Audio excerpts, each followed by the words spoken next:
जय हिंद फ्रेंड्स। तो हम पढ़ रहे थे धीर सिंह धाबे शिक्षण विज्ञान की बुक और इसमें हम शिक्षण व्यू रचनाओं को पढ़ रहे थे। तो आगे कंटिन्यू करेंगे शिक्षण व्यू रचनाओं में, ठीक है।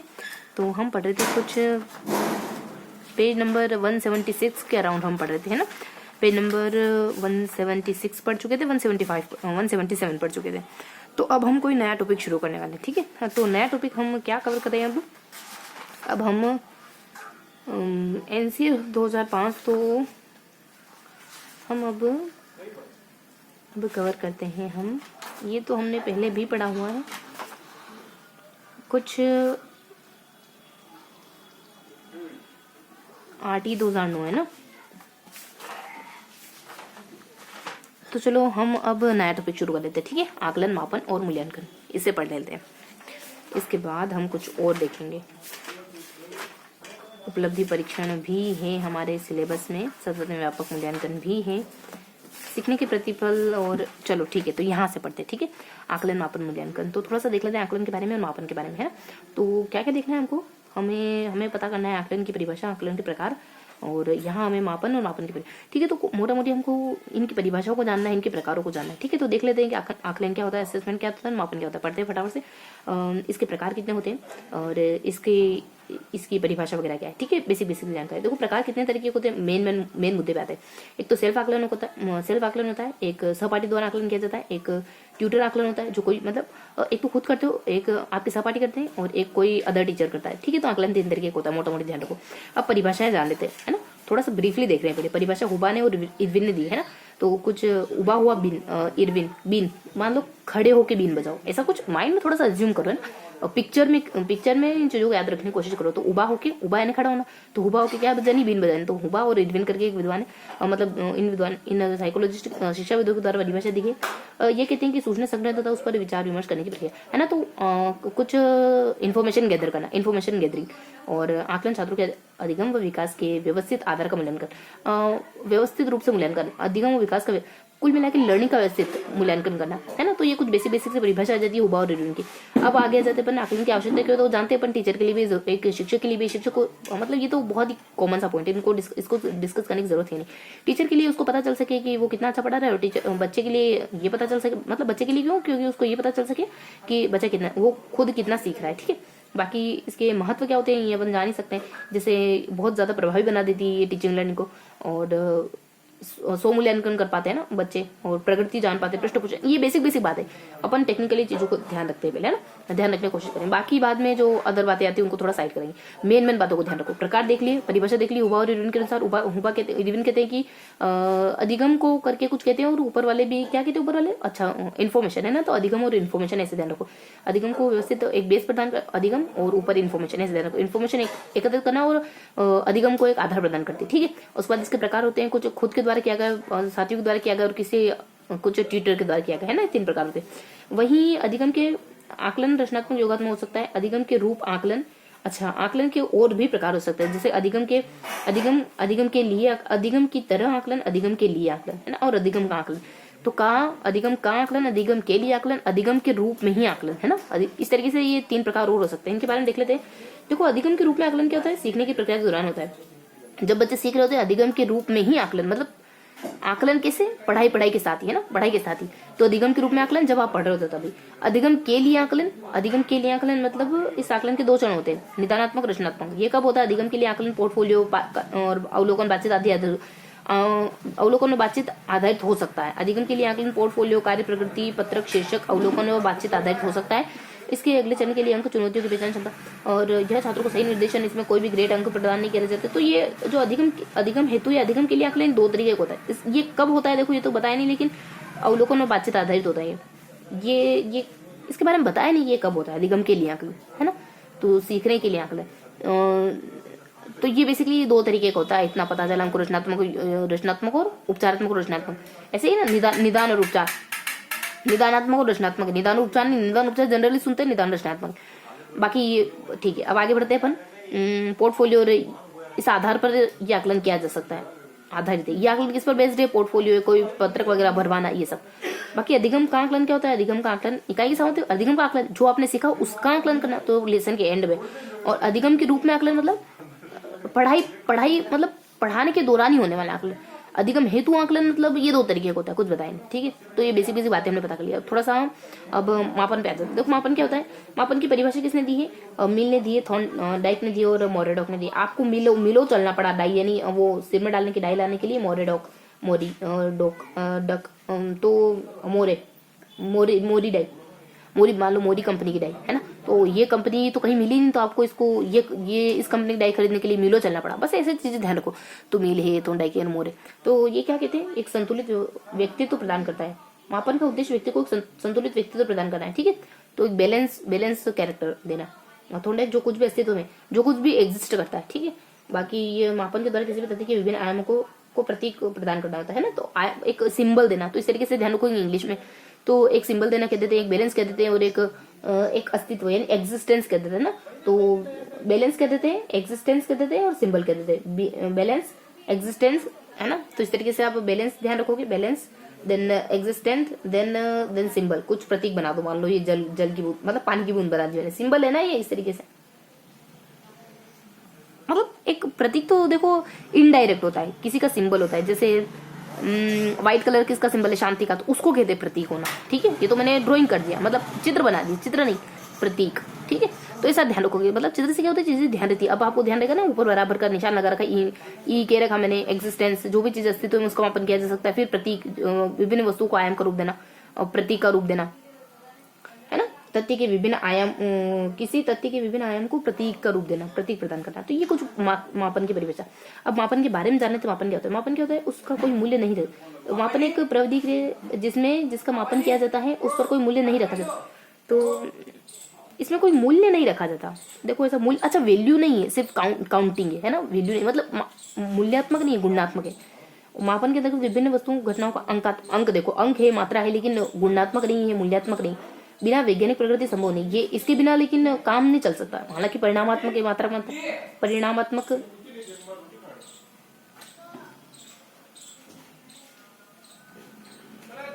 यस।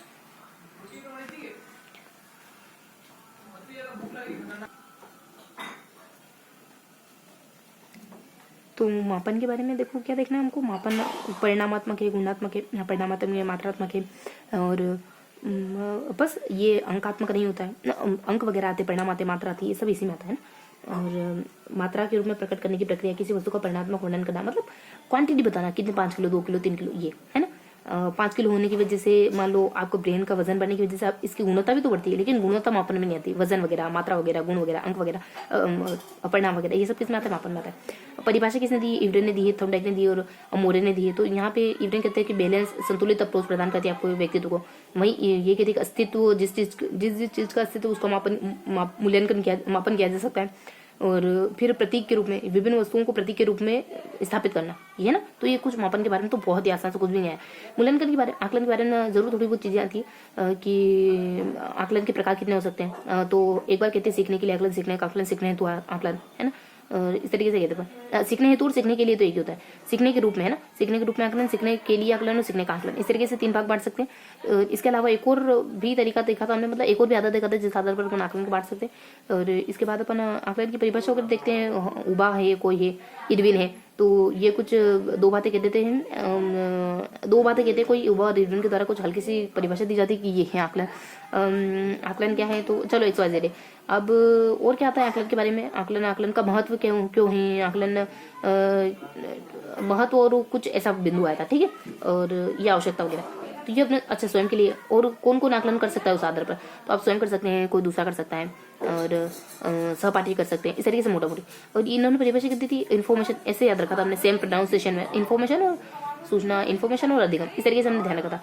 और आकलन क्या होता है, आकलन मूल्यांकन का ही भाग है जिसका सामान्य अर्थ है सूचनाओं को एकत्रित करने की प्रक्रिया। अच्छा, आकलन क्या होता है, आकलन मतलब सूचनाओं को इकट्ठा करना, और अधिगम व विकास के व्यवस्थित आधार, आकलन छात्रों के अधिगम व विकास के व्यवस्थित आधार का मूल्यांकन है। अच्छा, और किसी भी वस्तु की परिभाषा, चयन करना, संग्रहण, विश्लेषण, व्याख्या, सूचनाओं को उपयुक्त प्रयोग कर छात्र विकास और अधिगम को बढ़ाने की प्रक्रिया। देखो आकलन क्या होता है, थोड़ा समझो इसको। वस्तु को परिभाषित करना आकलन होता है, उसका चयन करना, संग्रह करना, विश्लेषण का सूचना। तो आकलन क्या होता है, सूचनाओं को गैदर करना और अधिगम को आधार प्रदान करने की प्रक्रिया। अधिगम और विकास के व्यवस्थित आधार का मूल्यांकन करना, व्यवस्थित आधार का, अधिगम के आधार का मूल्यांकन। देखो टेक्निकल परिभाषा कुछ तो हमको पता चला, कुछ नहीं पता चला, तो उनको समझना, मतलब उसको थोड़ा सा मेमोरी के लेवल पे लाना।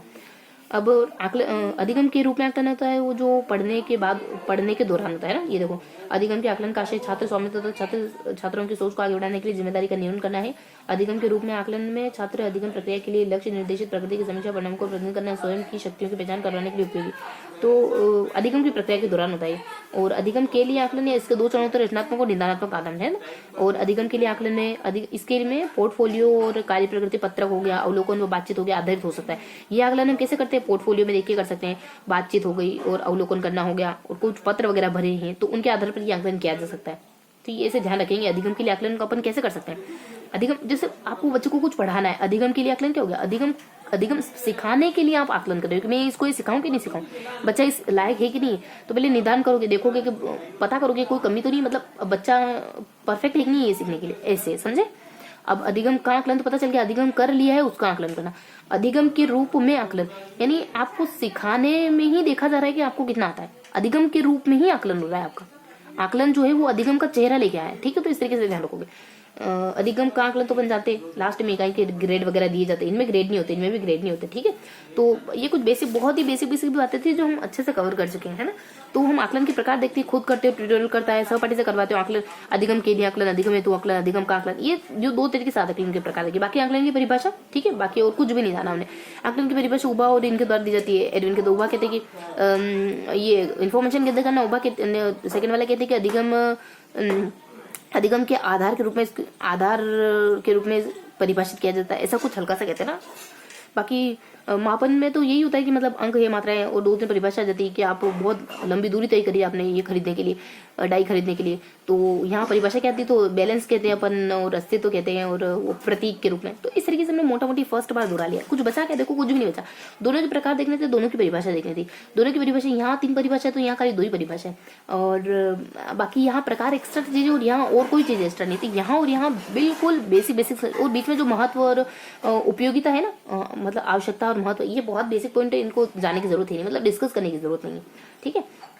ये तो एक लाइन में गिवन है, हालांकि यहाँ दिया भले ज्यादा हुआ, लेकिन हम वैसे ही समझ चुके हैं कि अधिगम के लिए आकलन क्या होता है, और अधिगम का आकलन क्या होता है, और अधिगम हेतु क्या आकलन होता है, ठीक है।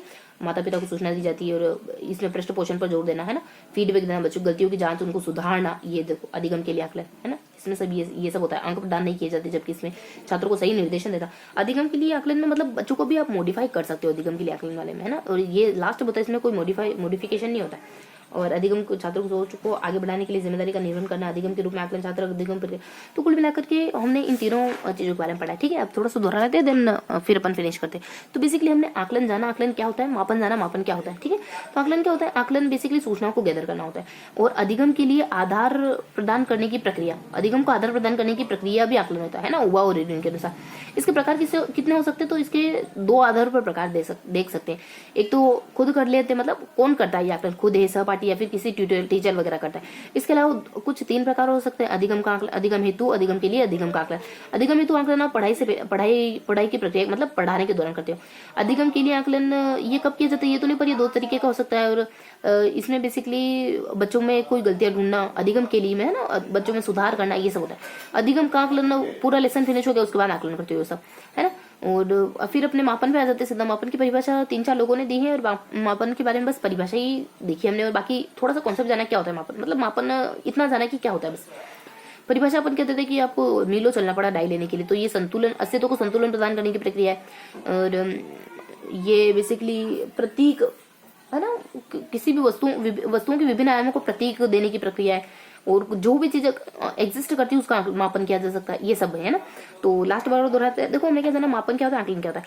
तो आकलन क्या होता है, आकलन सूचनाओं को एकत्रित करने की प्रक्रिया, अधिगम को आधार प्रदान करने की प्रक्रिया। और मापन क्या होता है, मापन बेसिकली अस्तित्व को, मापन बेसिकली संतुलन की प्रक्रिया होती है, व्यक्तित्व को संतुलन देने की, आपकी पर्सनैलिटी को संतुलित बनाती है, और वस्तुओं के विभिन्न आयामों को प्रतीक देती है। मतलब प्रतीक देना है ना, 5 किलो 6 किलो, ये क्या है, प्रतीक ही तो है। 5 kg ये शब्द लिख दिया तो प्रतीक बन गया है कि आप में इतना वेट है ना। मान लो आपका वेट मान लो 80 kg, तो ज्यादा हो गया, प्रतीक हो गया ना, ज्यादा होने का प्रतीक क्या है, 80 kg। तो इस तरीके से प्रतीक बन गया ना, सिंबल। इस सिंबल से अपन पता कर सकते हैं ये ज्यादा है, ये कम है, ऐसा। बाकी अस्तित्व यूं कहते हैं कि जिस भी चीज का अस्तित्व है उसका मापन किया जा सकता है। तो दोनों की परिभाषा हो जाती है। फिर यहाँ पे प्रकार बताए गए अधिगम के लिए, अधिगम है तो अधिगम का, और खुद है स्टूडेंट है और टीचर वगैरह।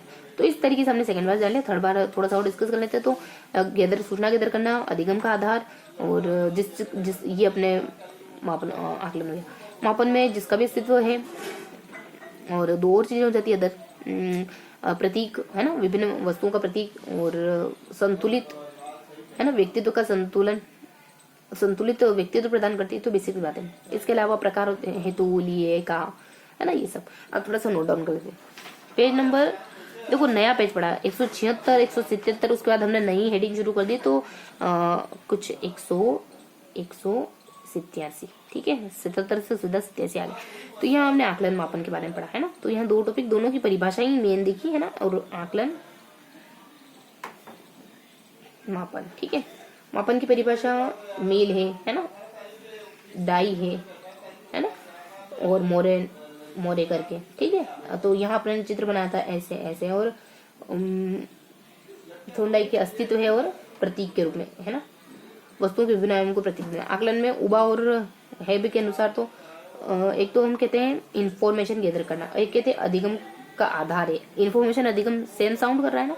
उसके बाद ये तो परिभाषा है सिर्फ, ठीक है, परिभाषा।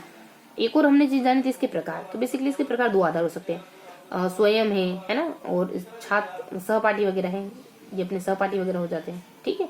इसके अलावा ट्यूटोरियल वगैरह है ना, इनके द्वारा किया जाता है। और हेतु का है ना, अधिगम के लिए, अधिगम हेतु, अधिगम के लिए, अधिगम के रूप में, पहले तो के रूप में यानी एज, है ना, फिर हेतु यानी अधिगम के लिए, फिर अधिगम का आकलन, ठीक है। बाकी ये जो होता है लास्ट में होता है, ग्रेड वगैरह दे देते हैं, ये लास्ट में नहीं होता। ये अधिगम, ये अधिगम की प्रक्रिया पढ़ाने के दरमियान होता है। ये बताया तो नहीं कब होता है, लेकिन दो प्रकार होते हैं इसमें, है ना, रचनात्मक, निदानात्मक, ये सब।